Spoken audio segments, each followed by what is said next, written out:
Tubuh Sri terikat kuat. Ia tak bisa bergerak. Dari kegelapan, muncul makhluk jangkung dengan tangan seperti capit kepiting.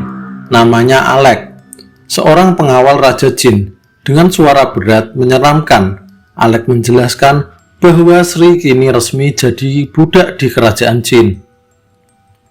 Di sebuah negeri bernama Omonesia, kehidupan rakyatnya sudah mirip sinetron, tragis, miskin, merata, pendidikan rendah, jalan bolong lebih banyak daripada jalan mulus, dan pekerjaan susah dicari. Namun di tengah penderitaan itu, salah satu pejabat korup yang hidup bermewah-mewahan adalah Sri Mulyadi, sang Menteri Keuangan. Sri Mulyadi dikenal dengan salah satu jurus pamungkas, menaikkan pajak seenaknya sendiri. Mau beli beras kena pajak, minum teh manis kena pajak, bahkan berak pun rasanya sebentar lagi dipajaki. Rakyat yang sudah kere tambah merintih, sementara Sri terus bergaya hidup mewah dengan senyum lebar seakan berkata, kalau rakyat mengeluh itu tandanya mereka masih hidup. Setelah lengser dari jabatannya, Sri Mulyadi merasa bosan. Tanpa aktivitas resmi, ia memutuskan untuk mencari kesegaran. Ke gunung saja biar otak segar, begitu pikirnya.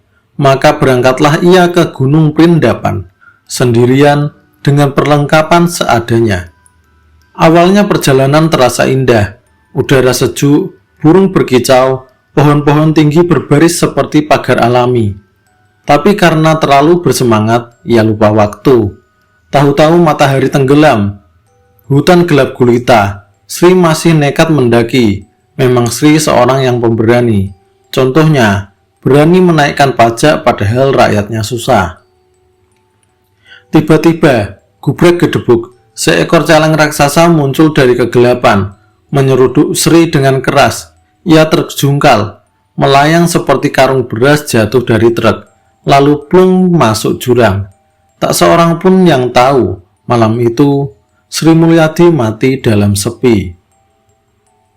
Sri terbangun, tapi bukan di dunia manusia. Ia terbangun di tempat aneh, langitnya merah pekat, tanahnya bau belerang, dan makhluk-makhluk aneh berkeliaran.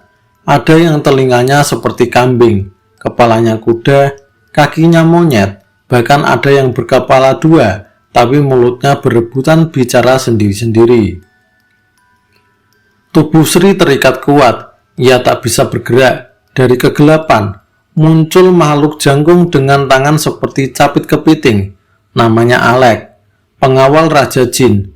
Dengan suara berat, menyeramkan, Alek menjelaskan bahwa Sri kini resmi jadi budak kerajaan Jin. Ditugaskan mencari harta untuk orang-orang yang meminta pesugihan. Lebih parahnya, Alek juga bilang kalau ternyata ayah Sri dulu pernah pesugihan. Dan arwah Sri memang sudah ditumbalkan sejak lama. Nasibnya sudah digariskan, jadi budak Jin sampai kiamat. Hari-hari Sri berubah jadi penderitaan abadi. Ia disuruh mengangkat batu panas, mengumpulkan emas gaib, hingga jadi tukang sapu di istana Jin. Kalau menolak, pengawal Jin langsung mencapitnya pakai tangan kepiting. Jeritannya menggema, tapi tak ada yang bisa menolong. Betapa ironis, semasa hidup, Sri bisa memeras pajak seenaknya. Kini, di alam gaib, ia disuruh-suruh Jin tanpa ampun. Dulu ia menekan rakyat, sekarang ia yang ditekan, diinjak, dan disiksa. Kisah ini merupakan peringatan bahwa apa yang ditanam itu pula yang dituai. Pejabat yang rakus dan semena-mena kepada rakyat jangan harap tenang setelah mati. Menaikkan pajak tanpa hati nurani mungkin tak bisa dihukum di sana, tapi di akhirat atau bahkan sebelum sampai ke sana, balasan bisa datang dengan cara yang paling mengerikan. Sekian cerita ini, silahkan tonton video yang lain. Sampai jumpa.